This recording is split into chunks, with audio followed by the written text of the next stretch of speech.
María, mírame, María, mírame. Si tú me miras, Él también me mirará. Madre mía, mírame, de la mano llévame muy cerca de Él, que ahí me quiero quedar. María, cúbreme con tu manto, que tengo miedo y no sé rezar, que por tus ojos misericordiosos tendré la fuerza, tendré la paz. Saludos cordiales, querida familia de Radio María, y gracias por la oportunidad que nos permiten una vez más de iniciar una entrevista con invitados que nos acompañan en nuestra sala virtual de entrevistas. Hoy con nosotros el padre Antonio Cabrejas. Él es español, pero ya con muchos años de misión en nuestro país, más ecuatoriano que nosotros. Así que muchísimas gracias, padre, bienvenido a los micrófonos de Radio María. Muchas gracias por esta invitación, con mucho gusto. Esta es su casa y gracias porque nos acompaña en los estudios propios de nuestra radio, y gracias también por esa labor misionera. ¿Cuántos años, padre, en la obra de la Iglesia en nuestro país? Bueno, yo descubrí América el 12 de octubre de 1975 y al día siguiente fui a Vicariato Apostólico de Puyo como misionero. Yo vine ya ordenado sacerdote con la licenciatura en teología y vine como misionero voluntario a la misión dominicana del Vicariato de Puyo. Qué lindo, padre. Ya nos va a compartir detalles interesantes de esta entrega de su vida, que nos confirma que desde los 11 años has recibido ese llamado en la formación, en la comunidad, y que justo con ese cariño también a comenzar evangelizando en la Amazonía. Sí, bueno, yo le contaba antes que nací en un pueblo de Castilla y León, la provincia de Valladolid, un pueblo que se llama Pedrajas de San Esteban, ¿no?, en el año 1949. A los 7 años entré como acólito en la parroquia de mi pueblo. Ahí estuve como 4 o 5 años de acólito, y a los 11 ingresé al seminario Colegio Apostólico de los Dominicos en Valladolid. Ahí hice 5 años de bachillerato. A los 16 años el noviciado en una población que se llama Ocaña, cerca de Madrid, y a los 17 ya profesé como fraile dominico. Ah, qué bueno. Yo fui formado mucho por misioneros dominicos que habían sido expulsados de China y de Vietnam, ¿no? Y entonces todos mis compañeros al final fueron destinados a Japón, a China, Filipinas. Yo estaba destinado a España, pero decidí voluntariamente venir a la misión dominicana de Puyo. Naturalmente en Madrid hice 4 años de filosofía, 4 de teología, la licenciatura, y fui ordenado sacerdote el 2 de junio de 1974. Próximo año cumplo 50 años. Esperamos estar en ese festejo, padre, sí, con toda la alegría del caso. Y ojalá, como lo estamos haciendo con esta entrevista, para que eso siga siendo un semillero de ejemplo de santidad para otras personas. Padre, ¿qué tal si trata de describirnos qué es lo que usted sentía al ver que había tantos dominicos evangelizando en tantos lugares, siguiendo ese llamado, tal vez en sitios difíciles, expulsados, como nos comentaba, de esos sitios, y que Dios le estaba llamando también a ser misionero? ¿Qué era lo que sentía usted ahí adentro? Bueno, como conversábamos con usted, yo desde pequeño no tenía pensado, bueno, de niño decía cosas así raras como que quería ser torero y cosas de esas, pero bueno, son cosas de niños, ¿no? Pero en realidad siempre, sobre todo por influencia de mi madre, siempre me atrajo mucho las cosas de la iglesia, ¿no? Y tuve la coincidencia de haber sido invitado por los dominicos y, como digo, estuve los 5 años en el colegio seminario, una formación muy buena, casi todos los profesores eran dominicos, como digo, algunos ya bien fogueados de las misiones del Oriente, ¿no? Y coincidió que en el noviciado, cuando estaba en el noviciado es cuando termina el concilio. Es un momento en que la Iglesia experimenta un cambio muy grande, de antes a después del concilio. Yo al principio ayudaba a misa en latín, sabía las cosas del latín, no sabía lo que decía, pero aprendía de memoria, ¿no? Y ya después, con la reforma de la liturgia, pues ya entré dentro de toda la formación litúrgica y teológica del Vaticano II. Qué bueno, padre, y vemos cómo todo eso, que aunque tal vez, como bien lo dice, no comprendíamos el latín, nos sirvió como la tradición, como la liturgia, para seguir enraizando todo ese llamado al Señor y cumpliendo con todo ello que Él nos pedía. No sé si nos puede compartir, padre, cómo era su ambiente familiar. Nos decía que la principal razón de su espiritualidad en casa era su madre. ¿Cómo hacían para ir a la Eucaristía? ¿Qué es lo que recuerda de su niñez, entre otras cosas que le han motivado a seguir este camino? Bueno, mi familia era de agricultores de clase media. Teníamos 2 huertas, 2 viñas, tierras, teníamos vacas y siempre me crié un poco en ese ambiente, por eso me gusta mucho la leche, ¿no? Y soy el menor de 6 hermanos. Mi hermano el mayor, que todavía vive, va a cumplir 90, y luego 4 hermanas. 3 de ellas han fallecido los últimos 2 años, y todavía existe la menor, y yo que tengo en este momento 74 años. ¿Qué es lo que dicen sus familiares ahora que le ven como sacerdote, por ejemplo? ¿Cómo lo aceptaron ellos o cómo le ayudaron en ello? Bueno, como digo, la gran inspiradora siempre fue mi madre, que era presidenta de cofradías, era del Rosario Perpetuo. En cambio, mi padre, en el aspecto religioso, por su familia era más indiferente. Le cuento una anécdota. Cuando yo tenía 13 años, operaron a mi mamá de un cáncer del seno, ¿no? Y yo fui a visitarla, estaba en el colegio.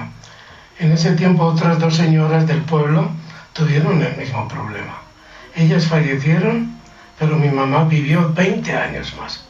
Ella tuvo tiempo para poder asistir a mi ordenación, y cuando yo decidí venir al Ecuador como misionero voluntario, ella estaba feliz, pero en cambio mi padre nunca comprendió muy bien, porque yo tomé esa decisión pudiendo quedarme en España, ¿no? Sí. Cuéntenos, padre, ¿qué es lo que sabía usted de nuestro país antes de venir acá? ¿Y qué es lo que más le llamó la atención de nuestra geografía, de nuestra gente, ya cuando estaba aquí? Bueno, realmente lo único que sabía era el nombre del Ecuador, ¿no? Y siempre me imaginaba que aquí hacía mucho calor, ¿no? No sabía que la sierra es distinto, ¿no? Entonces, como le digo, al día siguiente de llegar a Quito, el domingo 12 de octubre del 75, ya me llevaron a Puyo. Era de noche, en un Chevrolet antiguo, y la hermana que me llevó todavía vive y trabaja en Puyo, española. ¿Qué diga? Sí, Sor María. Y en ese tiempo la carretera era una sola vía, lastrado, no había túneles ni nada. Cuando yo entré en Puyo de noche, todas las casas eran de madera, ¿no? Y me hospedé en una casa de madera. En ese tiempo yo venía dispuesto a vivir en una choza, ¿no? Pero me encontré que ya había luz eléctrica en Puyo. Qué bueno y qué bonitas experiencias. El camino siempre ha sido malo. Estamos hablando del año 1970 más o menos. 75, sí. 75, sí. La vialidad muy difícil en todos estos lugares. Y qué diferencia a lo que tenemos hoy. Pero cuéntenos en qué otros lugares ha estado de nuestro país, padre.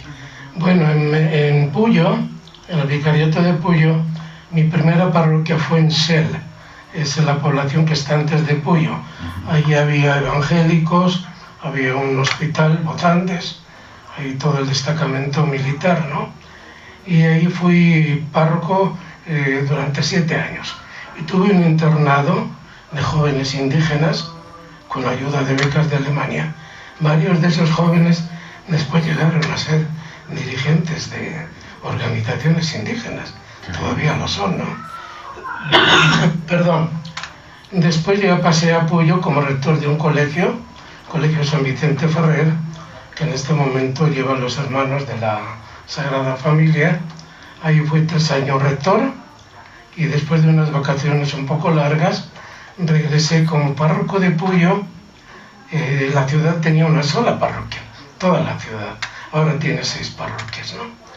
Y era el párroco de la catedral, entonces ya era vicario general de ahí de Puyo, ¿no?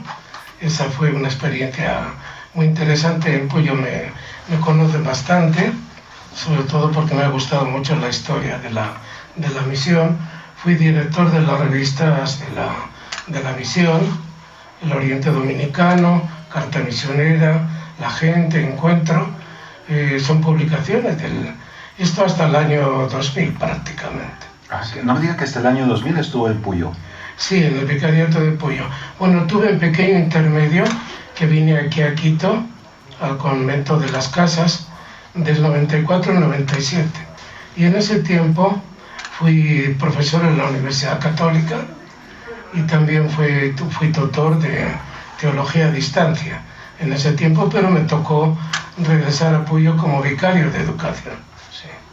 Qué lindo tener estas experiencias como para que sepamos de que es algo el trabajo que se realiza como misionero, como párroco, como vicario, en cada uno de los sitios, más aún en la Amazonía, con las limitaciones que se tienen. ¿Le fue difícil aclimatarse a la humedad, al calor en el Puyo?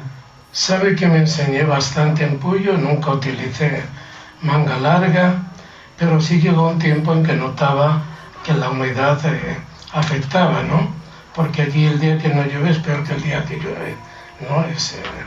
Y bueno, ya en el año 2000 me nombraron maestro de estudiantes dominicos, tuve que venir ya a Quito como formador y en ese tiempo también durante 4 años fui el primer director del ITP, el Instituto de Teología y Pastoral de la Conferencia Episcopal, donde funciona ahora también la Conferencia Episcopal, ¿no? Esa fue una experiencia para mí muy interesante como formador, pero también, digamos, colaborando en la Conferencia Episcopal. Padre, yo le voy a dar algunas referencias de las cuales quisiera que usted me hable sobre lo que han significado para usted en toda esta trayectoria vocacional y que tiene que ver con su congregación. Por ejemplo, el ejemplo de Santo Domingo de Guzmán. Bueno, yo pensé que la entrevista de usted iba a ser en torno a Santo Domingo, que ayer fue su fiesta, y los santos dominicos. Justamente el domingo anterior tuvimos una convivencia de la familia dominicana en el convento de las Casas y a mí me tocó dar una exposición que se la he traído a usted para que la vea y la pueda compartir después con sus oyentes, ¿no? El punto central es cómo Santo Domingo de Guzmán siguió al pie de la letra el mismo proceso que siguió Jesús con los apóstoles, a partir de la compasión por la situación de la gente, cómo elige, cómo forma, cómo envía a los apóstoles, y Santo Domingo sigue exactamente el mismo. Por eso es que nuestro carisma, sin presunción, yo creo que es el más original, porque es apostólico, es justamente imitar la vida de los apóstoles, ¿no? En este sentido. Y como digo, siempre he sido inspirado por Santo Domingo, que era castellano, como yo como Santo Domingo, ¿no? Sí. Qué bueno. Y qué bueno que eso también siga siendo ejemplo de semillero para ojalá otras vocaciones que nos estén escuchando. A propósito, no se olvide, si tienen algún comentario, alguna intención, escríbanos al número 098-400-3456, número de WhatsApp de Radio María, o al chat en vivo de esta transmisión que le estamos pasando por el Facebook. Otro elemento importante que quisiera que nos hable sobre el significado para todo lo que ha sido su servicio ya en estos casi 50 años de evangelización, el Santo Rosario.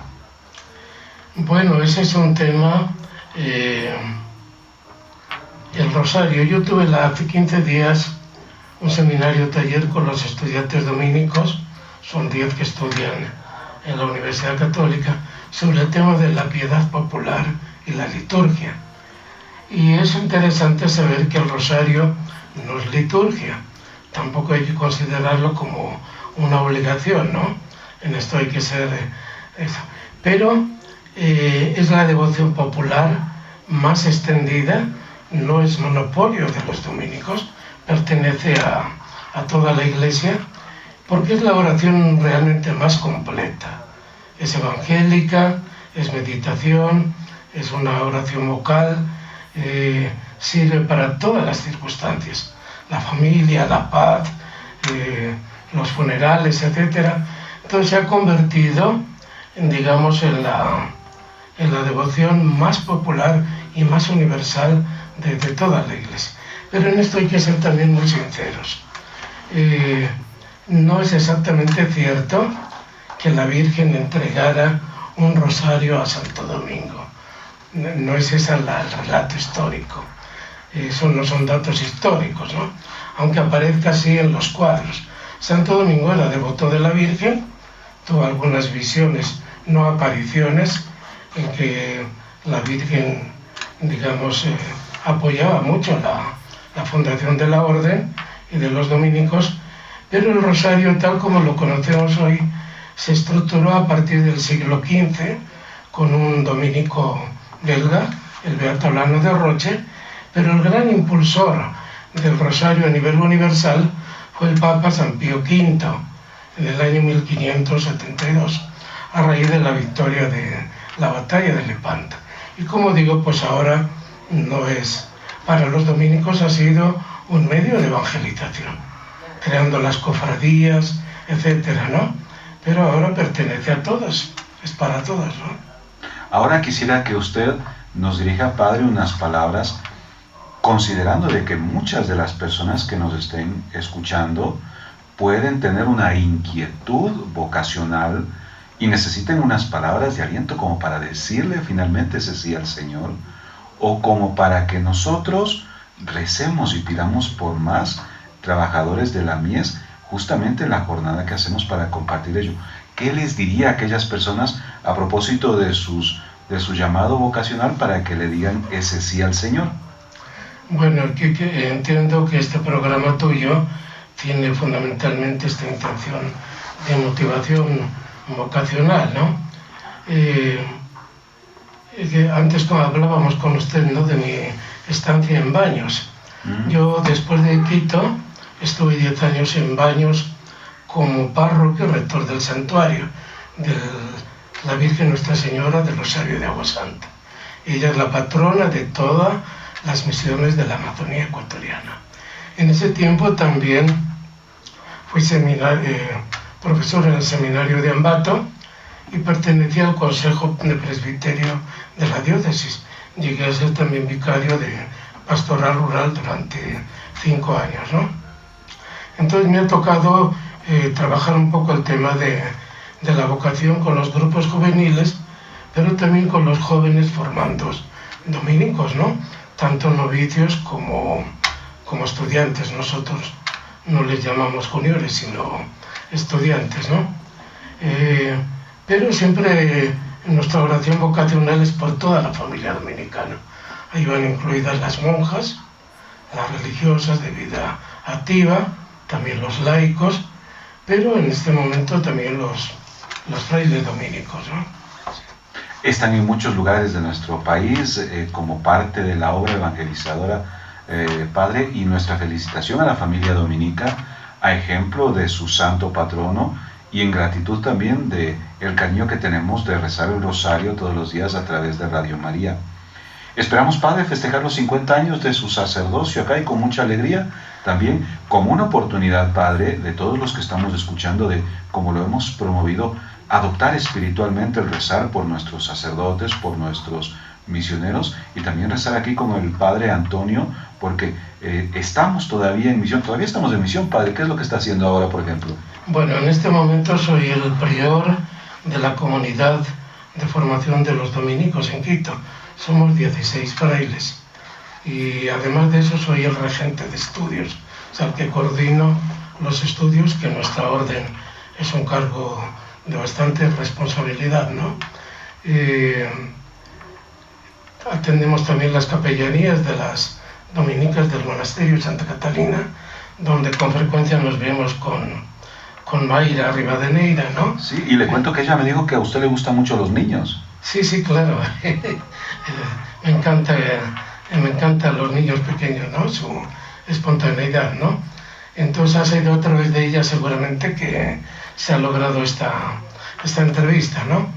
Y como digo, estamos trabajando en la formación, porque hay que entender la vocación no solamente como promoción de vocaciones, sino la formación de las vocaciones. Y ahí entra el tema de la perseverancia, ¿no? Entonces es muy importante una buena formación filosófica, teológica, espiritual, es muy importante. Como laicos, ¿cómo podríamos formarnos, además de colaborar en la iglesia, padre? Bueno, no solamente como ayudantes o eventuales acólitos o para dirigir el rosario, tenemos las fraternidades laicales. Le cuento que en este momento en Ecuador somos 8 comunidades de dominicos: Loja, Guayaquil, Cuenca, Ibarra, en Ambato, Baños, Puyo, y aquí en Quito también 2, ¿no? Tenemos 11 parroquias a nuestro cargo, 3 colegios, una emisora, La Voz del Santuario, ¿no? Y siempre de alguna manera apoyamos la misión del Vicariato de Puyo.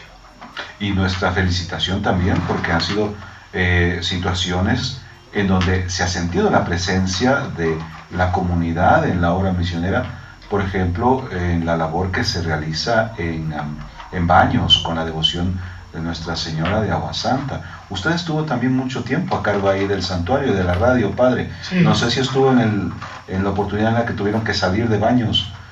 No, eso ocurrió en el año 1999, pero realmente la gran crisis de Baños fue en el año agosto del 2006, ahí sí estuve yo, cuando la gran explosión y erupción del Tungurahua, en esa época ya era yo.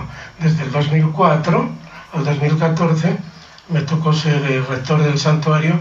Es una experiencia muy bonita, yo creo que es el santuario urbano más visitado de todo el Ecuador, porque es a lo largo de todo el año, ¿no?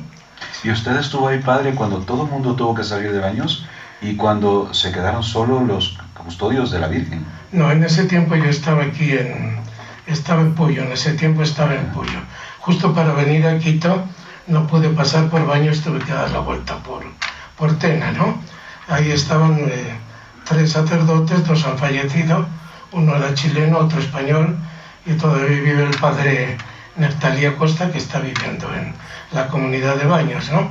Pero como digo, eso fue algo preventivo, y todos los años, el 5 de enero, se celebra el retorno de los baneños y hacemos una procesión muy bonita, ¿no? Pero el gran momento duro, difícil, que nos tocó vivir, y con toda la erupción del volcán, fue el 16-17 de agosto del 2006, ¿no? Y justo estamos alrededor de esas fechas también, así que hacer mucha oración, que nuestra Madre de Agua Santa, que es patrona de las misiones en el Oriente, de lo que también ojalá en otra ocasión podamos conversar más con el Padre Antonio. Quisiera que nos comparta una última recomendación, padre, justamente para invitar a seguir rezando por más vocaciones. Si bien es cierto, el Señor eso es lo que nos invita a hacer, necesitamos todos concientizarnos de que, además de servir como laicos, necesitamos más trabajadores de su obra, padre.